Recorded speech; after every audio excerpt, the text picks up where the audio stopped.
Ethan Brooks, 42, sat in the dimly lit bar of Miami International Airport, the clink of ice in his bourbon glass cutting through the hum of travelers. His biotech startup, built on his late father's groundbreaking research, had just been sold for $15 million to a pharmaceutical giant. Days of grueling negotiations had left him drained, but the deal promised a new chapter for him and Sophia, his wife of 18 years. Their twin sons, Caleb and Noah, were thriving at Emory University, and this windfall would secure their future, maybe even fund a dream vacation to the Bahamas.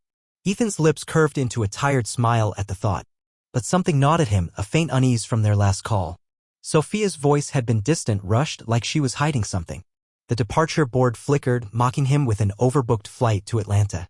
Third in standby, Ethan hadn't called Sophia to say he might make it home tonight. He wanted to surprise her, to see her face light up when he walked through the door with news of their fortune. But the knot in his gut tightened. Their marriage had felt strained lately, her late nights at the law firm, her vague excuses. He shook off the thought, chalking it up to exhaustion. Sipping his bourbon, he watched the gate, willing his name to appear. Then, a miracle. The standby list flashed, and Ethan Brooks glowed at the top. He tossed a 20 on the bar, grabbed his briefcase, and sprinted to the gate, heart racing. The agent handed him a first-class boarding pass, a rare stroke of luck. "Fate's on my side," Ethan muttered, settling into the plush seat. The flight attendant offered a drink, and he took another bourbon, the burn soothing his nerves. As the plane ascended, he pictured Sophia's smile, their son's pride, and a future free of financial worry. The hum of the engines lulled him into a restless sleep, dreams of beach sunsets fading into darkness. The jolt of landing snapped him awake. Atlanta's skyline sparkled beyond the tarmac, but it was nearly 1 a.m. Too tired to drive his parked SUV, Ethan hailed a taxi, the city's neon lights blurring past. He leaned back, the weight of the deal and the long day pressing on him. The driver, a chatty older man, rambled about Atlanta's nightlife, but Ethan barely listened. His mind was on Sophia, on the life they'd build with this money. The taxi pulled into their upscale suburb, the street quiet under a sliver of moon. Ethan paid, tipped generously, and stepped out, his breath catching at the sight before him. A sleek black Porsche sat in their driveway, its curves glinting like a predator in the moonlight. It wasn't theirs. Ethan's pulse quickened, the knot in his gut now a fist. Sophia hadn't mentioned guests, and their sons were at college. He stood frozen, the silence of the night deafening. His mind raced for innocent explanations, a friend's visit, a neighbor's car, but none fit. He crept toward the garage entrance, his key turning softly in the lock. The house was dark, the air heavy with the hum of the AC. Each step up the stairs felt like wading through mud, his heart pounding in his ears. The bedroom door was ajar. Ethan pushed it open, and time stopped. Sophia lay asleep, her silhouette barely visible in the dim light, her arm draped over a man who smirked in his sleep. Ethan's breath caught, his chest tightening as if crushed by an invisible weight. He recognized the man's monogrammed cufflinks on the chair, Nathan Reed, a car dealer Sophia had mentioned in passing, her tone too casual. Rage surged, hot and blinding, but Ethan's mind sharpened, cold and precise. He wouldn't scream or fight. Not yet. He pulled out his phone, hands steady despite the storm inside. The camera's soft click captured the scene, Sophia's betrayal etched in pixels. He gathered Nathan's clothes, wallet, and keys, moving like a ghost. Back in the driveway, he unlocked the Porsche, tossed his bags inside, and slid into the driver's seat. The engine purred to life, a low growl that matched his resolve. He drove to a nearby motel, the neon sign flickering as he checked in. Sleep wouldn't come. Instead, a plan took shape, one that would make Sophia and Nathan pay, not with fists, but with consequences they couldn't escape. Ethan Brooks sat on the edge of a sagging motel bed, the neon glow from the sign outside casting jagged shadows across the room. The black Porsche keys lay heavy in his hand, Nathan Reed's wallet beside them. His phone screen glowed with the photos he'd taken hours ago, Sophia, his wife of 18 years, asleep in their bed, her arm draped over Nathan, a smug car dealer whose cufflinks gleamed on the chair. The image burned into Ethan's mind, each pixel a shard of betrayal. His chest ached, not just from heartbreak but from the weight of a life unraveling. Yet, beneath the pain, a cold clarity emerged. He wouldn't let rage consume him. He'd make them pay lawfully, surgically. The motel clock blinked 3:47 a.m.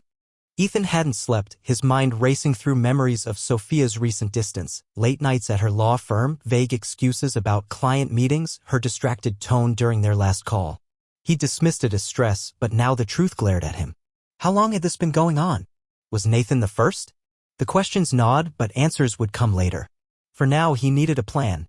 He opened Nathan's wallet, driver's license, a few credit cards, and a business card. Nathan Reed, Senior Sales Manager, Prestige Mercedes-Benz, Atlanta. The address on the license was in Buckhead, a 15-minute drive. Ethan's jaw tightened. He'd start there.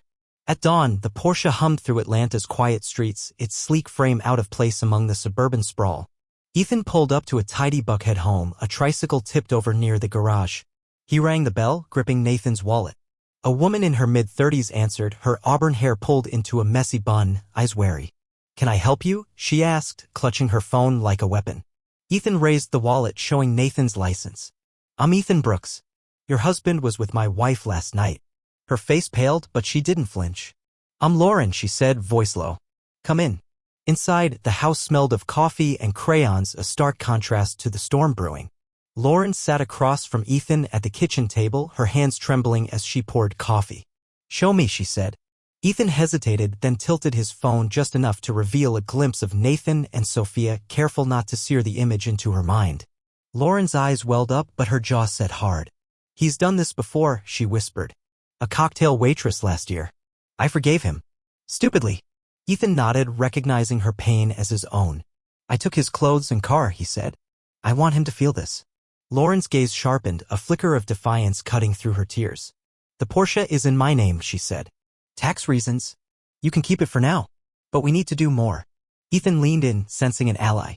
Lauren explained their home's security system, motion sensors, instant police alerts. "If Nathan tries to get in without a key, he's screwed," she said, a bitter smile forming. "The spare key's under a rock in the backyard. I'll move it." Ethan saw the plan taking shape, trap Nathan in his own hubris, let the law handle the rest. "I've got a lawyer," he said, scribbling his contact. "For when you're ready." Meanwhile, Sophia woke to chaos in their Atlanta home. Nathan stood in the bedroom, half-dressed in Ethan's ill-fitting sweats, his face pale. "My clothes are gone. My car's gone," he shouted, pacing. Sophia's heart sank, her mind racing to the worst possibility. "What if Ethan came home?" she gasped, clutching the sheet. They'd spoken to Ethan's assistant, Tara, yesterday, who said he was still in Miami. "A thief, then?" Sophia dialed Tara again, her voice shaking. "Is Ethan still in Miami?" Tara paused. "He caught a late flight to Atlanta last night. Haven't heard from him since." Sophia's stomach lurched, a snake of guilt coiling inside. She hung up, avoiding Nathan's eyes. "It was Ethan," she whispered. "He knows." Nathan cursed, rummaging through the closet for anything wearable. Sophia handed him a pair of Ethan's old jogging pants, the waistband stretched to fit. "We need to get you home," she said, her voice hollow. The drive to Buckhead was silent, the weight of their mistake suffocating. She dropped Nathan at his house, speeding off as if escaping a crime scene. Nathan, barefoot in clownish clothes, searched for the spare key under the backyard rock. It was gone. Panic set in. He circled to the back door, locked. Desperate, he grabbed a patio chair, eyeing the living room window. One swing and the glass shattered, the alarm's piercing wail splitting the morning air. Within minutes, police lights flashed in the driveway. 2 officers approached, hands on holsters. "Hands up," one barked. Nathan, caught mid-climb through the broken window, froze. "This is my house," he pleaded, but the jogging pants and lack of ID told a different story. A neighbor had tipped off the police about recent break-ins, thanks to Lauren's earlier call. They cuffed him, reading his rights as he stammered excuses. At the precinct, Nathan's calls to Lauren went unanswered. She was already meeting with a divorce lawyer, Ethan's contact in hand. Ethan, meanwhile, drove the Porsche to a quiet lot, his mind racing. He called Tara. "If Sophia calls, don't say where I am. I need time." Tara agreed, sensing his pain. Next, he dialed Karen Holt, a divorce attorney recommended by his business lawyer. "I need to protect my assets," he told her, voice steady. "My wife cheated. I have proof." Karen's office was no nonsense, her demeanor sharp. "Your biotech shares are separate property," she said. "She can't touch them. But we'll need those photos for leverage." Ethan nodded, the weight of his decision settling in. He wasn't just ending a marriage, he was reclaiming his life. Ethan Brooks gripped the steering wheel of the black Porsche, its leather interior still smelling faintly of Nathan Reed's cologne. Parked in a quiet Atlanta lot, he stared at his phone, the photos of Sophia and Nathan burning through his resolve. The betrayal cut deeper with every replay of that moment, his wife of 18 years tangled in their bed with a slick car dealer. But rage wouldn't win this. Ethan's mind, honed by years of biotech negotiations, churned with strategy. He'd turn their deceit into their downfall, and he'd do it without breaking the law. The morning sun glinted off the Porsche's hood as Ethan dialed Lauren Reed, Nathan's wife.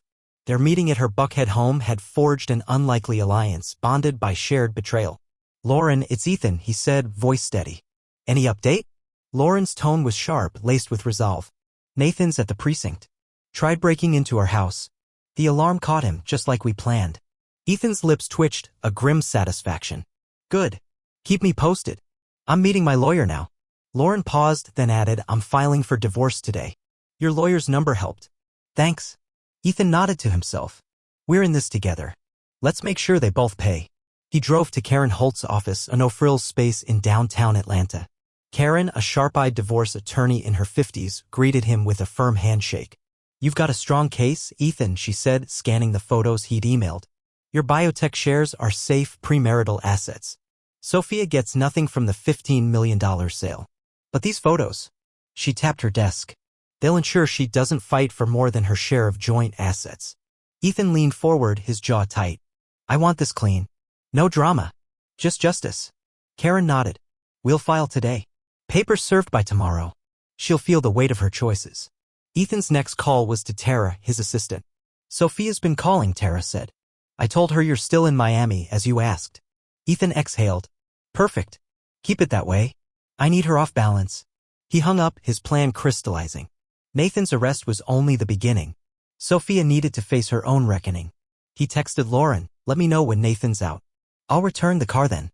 Lauren replied, "He's still detained. I'm not bailing him out. Let him stew." Ethan's respect for her grew. She wasn't just a victim, she was a force. Across town, Sophia sat at her desk in the law firm, her hands trembling. The call from Tara had confirmed her worst fear. Ethan had come home last night. He'd seen her with Nathan. The snake of guilt in her stomach hissed, its venom spreading. She dialed Ethan's number, but it went to voicemail. "Ethan, please," she whispered, leaving a message. "We need to talk." "I'm so sorry." Her voice cracked, but the silence on the other end was deafening. She pictured their life, 18 years, their twin sons, Caleb and Noah, the home they'd built. All crumbling because of her weakness. Flashbacks haunted her. It started on a red-eye flight from Seattle years ago. A charming NFL coach, too many drinks, his hand on her thigh. She'd let it happen, craving the thrill of being wanted. Then a player he introduced her to, another fleeting affair. She'd buried the guilt, vowing to stay faithful. But Nathan Reed, with his easy charm at the Mercedes dealership, had reignited that spark. She'd planned to end it that morning, to recommit to Ethan. Too late. Now her phone buzzed, a text from Nathan. "Arrested. Breaking into my house. Lauren's not answering. Help." Sophia's heart sank. This was Ethan's doing. She felt trapped, cornered by her own mistakes. At the precinct, Nathan sat in a holding cell, the oversized jogging pants sagging on his frame. His bare feet ached from the cold floor. He tried to explain to the police, "It's my house. I lost my keys." But the officers, tipped off by Lauren's earlier call about neighborhood break-ins, weren't buying it. His ID was missing, and the clownish outfit didn't help. "You'll get a call soon," an officer said, slamming the cell door. Nathan dialed Lauren again, but her voicemail mocked him. He slumped against the wall, realizing his charm wouldn't save him this time. Ethan, meanwhile, drove the Porsche to a coffee shop, needing a moment to breathe. He sipped an espresso, replaying Lauren's words, "The Porsche is in my name." That gave him leverage. He'd keep it until Nathan was released, a silent taunt. His phone buzzed, a voicemail from Sophia. Her pleading voice stirred a pang of love, quickly drowned by betrayal. He deleted it, focusing on the next step. He texted Lauren, "I'll park the car near your house tonight. Let the police find it. Make sure Nathan knows it's gone." Lauren replied, "Perfect. I'll call the cops about a stolen car. He'll lose it." By noon, Lauren sat with her divorce lawyer, a colleague of Ethan's attorney. "Nathan's been cheating for years," she told the lawyer, her voice steady. "I have proof." She didn't need Ethan's photos. Her own suspicions, now confirmed, were enough. The lawyer outlined her options. Alimony, custody of their daughter, and the Porsche as leverage. Lauren felt a spark of empowerment. She'd been naive, forgiving Nathan once. Not again. She called the police, reporting the Porsche stolen from her driveway, knowing it would tighten the noose around Nathan's neck. Sophia, desperate, drove to Nathan's house, hoping to help. She found police tape around the broken window, neighbors whispering. Cop approached. Ma'am, do you know Nathan Reed? Sophia froze, her mind racing. He's a friend, she stammered. The officer raised an eyebrow. He was caught breaking in. Says he lives here. You know anything about a stolen Porsche? Sophia's face drained of color. She shook her head, fleeing to her car. Ethan was one step ahead, and she was sinking deeper. Ethan parked the Porsche a block from Lauren's house, wiping down the keys before tossing them into a storm drain. He walked away, the weight of the night lifting slightly. His phone buzzed. Karen. Papers are ready. Sophia will be served tomorrow at her office. You sure you want to move this fast? Ethan's voice was firm. Yes. No going back. He hung up, his heart heavy but resolute. Sophia's betrayal had shattered their life, but he wouldn't let it define him. Nathan's arrest was justice served. Sophia's reckoning was next. Ethan Brooks stood in the shadow of a quiet Atlanta street, the black Porsche gleaming a block from Lauren Reed's house. He'd wiped it clean, tossed Nathan's keys into a storm drain, and walked away, the night air sharp against his skin. His phone buzzed. Lauren's text. Police found the car. Nathan's still detained. Thank you. Ethan's jaw tightened, a flicker of satisfaction cutting through the ache of Sophia's betrayal. The plan, crafted with surgical precision, was unfolding. Nathan was trapped by his own arrogance, and Sophia would soon face the wreckage of her choices. Ethan wasn't just reclaiming his life, he was rewriting its ending. At the precinct, Nathan Reed slumped in a holding cell, the fluorescent lights harsh against his sagging jogging pants. His bare feet ached, his charm useless against the officer's skepticism. It's my house, he'd pleaded, but the broken window and missing ID painted him as a clumsy thief.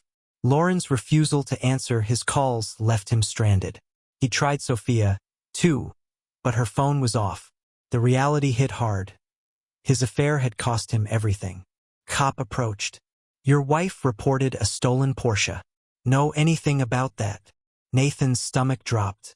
It's mine, he muttered, but the officer's raised eyebrow silenced him. The stolen car report, orchestrated by Lauren, tightened the noose. Sophia sat in her car outside her law firm, her hands trembling as she clutched her phone. Ethan's voicemail had gone unanswered, her pleas swallowed by silence. Yesterday's chaos replayed in her mind.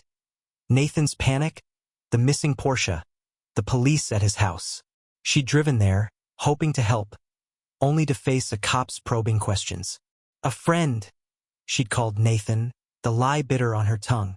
Now her inbox pinged, a colleague's email about an urgent meeting. Her gut twisted. Something was coming, and it wasn't good. She glanced at a photo on her dashboard. Her and Ethan on their 15th anniversary, smiling in Paris. The memory stung, a reminder of what she'd thrown away. Ethan, meanwhile, met Karen Holt at her downtown office. The divorce attorney slid a folder across her desk. Papers are filed, she said. Sophia will be served today at her firm. The photos ensure she won't contest the terms. Ethan nodded, his face unreadable. And the assets? He asked. Karen tapped the folder. Your biotech shares are untouchable premarital property. Joint accounts and the house will split evenly. But she gets no claim to the $15 million. Ethan exhaled, the weight of his future secured. Serve them publicly, he said. She needs to feel this. Karen raised an eyebrow but agreed. Consider it done. At noon, a process server stepped into Sophia's law firm, a sleek office buzzing with paralegals. Sophia Brooks? The man called, his voice cutting through the hum. Heads turned. Sophia froze at her desk, her heart pounding. He handed her an envelope, his expression blank. You've been served. Whispers rippled through the office as she tore it open, her eyes scanning the divorce papers. Attached were Ethan's photos, her and Nathan, undeniable. Her colleague's stares burned, her shame laid bare. She stumbled to the bathroom, locking herself in a stall, tears falling. She'd meant to end the affair, to fix things with Ethan. But he'd outplayed her, and the life she knew was gone. Across town, Lauren watched police tow the Porsche from the street, her face calm but resolute. She'd met with her divorce lawyer that morning, armed with Ethan's contact and her own evidence of Nathan's past infidelity. "I want full custody of our daughter," she'd told the lawyer. "And the house." The Porsche, still in her name, would be sold to fund her new start. She texted Ethan, "Car's handled. Nathan's out on bail, but he's got nothing left." Ethan replied, "Good. Sophia's served. We're almost done." Lauren smiled, a weight lifting. She wasn't just surviving, she was fighting back. Nathan, released on bail, stood outside the precinct in Ethan's ill-fitting sweats, his ego battered. Lauren had changed the locks and his calls went straight to voicemail. A tow truck driver had mentioned the Porsche found, impounded, and tied to Lauren's stolen report. He had no car, no home, no allies. Desperate, he called Sophia, but her phone was still off. He trudged to a cheap motel, the irony biting. He was in Ethan's shoes now, displaced and humiliated. His dealership job was at risk, rumors of his arrest were spreading. Nathan stared at his reflection in the motel mirror, seeing a stranger. His charm had failed him. Ethan checked into a new hotel, needing space to think. He called his sons, Caleb and Noah, arranging to meet them at a diner near Emory University. Over coffee, he told them the truth, his voice steady but heavy. "Your mom made a choice," he said, sparing them the photos but not the facts. Caleb's jaw clenched, Noah's eyes welled up. "We're with you, Dad," Caleb said. Ethan nodded, grateful but aching for them. "This doesn't change how much I love you both," he said. They hugged, a silent promise to weather this together. Ethan left the diner, his resolve hardening. He wasn't just punishing Sophia, he was protecting his family. Sophia, back at her office, faced her boss. "Take a leave," he said, his tone cold. "This is a distraction." Her colleagues' whispers followed her out, her reputation in tatters. She drove home, the divorce papers on the passenger seat like a death certificate. At a stoplight, she called Ethan again, her voice breaking in another voicemail. "I was going to end it, Ethan. Please, let's talk." But she knew he wouldn't answer. The photos, the public serving, it was deliberate, a message. She'd underestimated him, and now she was alone, her sons distant, her world unraveling. Ethan stood on his hotel balcony, Atlanta's skyline sprawling before him. His phone buzzed. Karen again. "Sophia's been served. She didn't contest. We're moving to finalize." Ethan thanked her, then deleted another of Sophia's voicemails without listening. He thought of Lauren, rebuilding her life, and his sons, strong despite the pain. The plan had worked. Nathan was humiliated, Sophia exposed, and Ethan's future was secure. But victory felt hollow. He wasn't done, not until he found peace beyond revenge. He booked a flight to Patagonia, craving the open sky. Justice was served, but redemption was his to claim. Ethan Brooks stood in the grand ballroom of an Atlanta hotel, the clink of champagne glasses mingling with laughter. His son Caleb's wedding was in full swing, the dance floor alive with joy. Ethan, tanned and lean from a recent Kilimanjaro climb, felt a quiet pride watching Caleb twirl his bride. 5 years had passed since the night he found Sophia with Nathan Reed, a betrayal that shattered his world. Now, at 47, Ethan was a new man, free, purposeful, alive. The $15 million from his biotech sale had funded a life of adventure, but it was the peace he'd found that mattered most. Across the room, Sophia sat at a table, her fingers tracing the rim of a wine glass. She looked older, her eyes heavy with regret. Her date, Carl, a kind but unremarkable accountant, chatted politely, but her gaze kept drifting to Ethan. He stood with their other son, Noah, and his girlfriend, laughing with a woman named Elena, vibrant, athletic, met during a kayaking trip in Patagonia. Sophia's heart ached. She'd lost everything: Ethan, her son's trust, her social standing. The divorce papers, served publicly at her law firm, had been a humiliation she couldn't escape. Her colleagues' whispers, her boss's cold dismissal, she'd taken a leave, then never returned to her old life. 5 years ago, Sophia had sat in their Atlanta home, the divorce papers spread across the kitchen table like a death sentence. The photos of her and Nathan attached as evidence had crushed her. She called Ethan, begging to meet at their old haunt, Café Central, where they'd first met. "Please, Ethan," she'd pleaded, her voice raw. "Let's talk." He'd agreed, but his eyes were cold when he arrived. How many others, he'd asked, his voice like steel. She'd confessed 3 men, including Nathan, over their 18 years. The truth had been her final mistake. "Get a lawyer," Ethan said, walking away. She collapsed in tears, the snake of guilt in her stomach biting harder than ever. Nathan's fall had been swifter.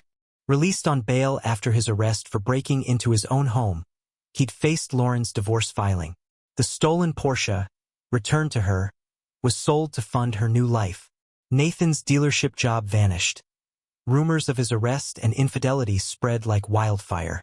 His charm, once his greatest asset, was useless against Lauren's resolve and the legal consequences. She won full custody of their daughter and the house, leaving Nathan in a cramped apartment, scraping by on odd sales jobs. He'd called Sophia once, desperate for support, but she'd blocked his number. Their affair, a fleeting thrill, had cost them both everything. Ethan, meanwhile, had rebuilt himself. After the divorce, he'd moved to a sleek downtown loft, trading their image started equals 310822 query equals a vibrant ballroom at a wedding, filled with elegantly dressed guests dancing under sparkling chandeliers. A man in his late 40s, tanned and fit, stands confidently with a radiant woman in an emerald dress, both laughing. In the background, a woman in her 40s sits at a table, her expression a mix of regret and longing, holding a wine glass. Size equals medium, position equals center, /image at the wedding. Sophia watched Ethan from afar, his ease with Elena a stark contrast to her own hollow life. Carl nudged her. Sophia, you're staring. Let's go. She nodded, forcing a smile. You're right, Carl. She hugged Caleb and Noah, their embraces warm but distant. I'm so proud, she whispered, her voice catching. Noah squeezed her hand, but Caleb's smile was tight. They knew the truth, and forgiveness was a work in progress. Sophia left with Carl, glancing back at Ethan one last time. He caught her eye, a flicker of sadness passing between them, then turned back to Elena, his laughter ringing out. Ethan felt the weight of that glance but shook it off. He'd spent years healing, not just from Sophia's betrayal, but from the life he'd put on hold for others. His parents' company, his sister's shares, Sophia, his sons, he'd carried them all. Now he ran marathons, climbed mountains, sailed oceans. Elena, his partner in adventure, matched his energy. Next stop, the Alps? She teased. Ethan grinned. Why not? His sons joined them, Noah raising a glass. To Dad, the badass. Caleb laughed. To new beginnings. Ethan clinked glasses, his heart full. Sophia was his past. This was his future. Lauren, too, had moved on. She'd rebuilt her life with her daughter, using the Porsche sale to start a small business. Nathan's occasional calls went unanswered. She was done with his apologies. Her strength, sparked by Ethan's alliance, had carried her forward. She sent Ethan a text that night. Congrats on your son's wedding. Thanks for helping me find my spine. Ethan smiled, replying, You always had it. Keep shining. Sophia sat in her apartment later, alone after Carl dropped her off. She poured a glass of wine, staring at a photo of her and Ethan from better days. The snake of guilt was quieter now, but it never left. She'd lost her family, her pride, her place. But she was trying therapy, a new job, a cautious hope with Carl. Ethan, though, was a ghost she couldn't shake. His triumph, his freedom was her punishment. She'd betrayed him, and the price was a life without him. Ethan, back at his loft, packed for a trek in Nepal. The wedding had been a milestone, a reminder of what he'd survived. He thought of Sophia, her regret palpable across the ballroom. He didn't hate her, he'd let that go. But he'd never go back. His sons were thriving, his heart was healing, and the world was wide open. Justice had been served, Sophia and Nathan faced their consequences, but redemption was Ethan's. He zipped his bag, ready for the next summit, the next chapter, the next him. Subscribe for more stories of betrayal, justice, and triumph.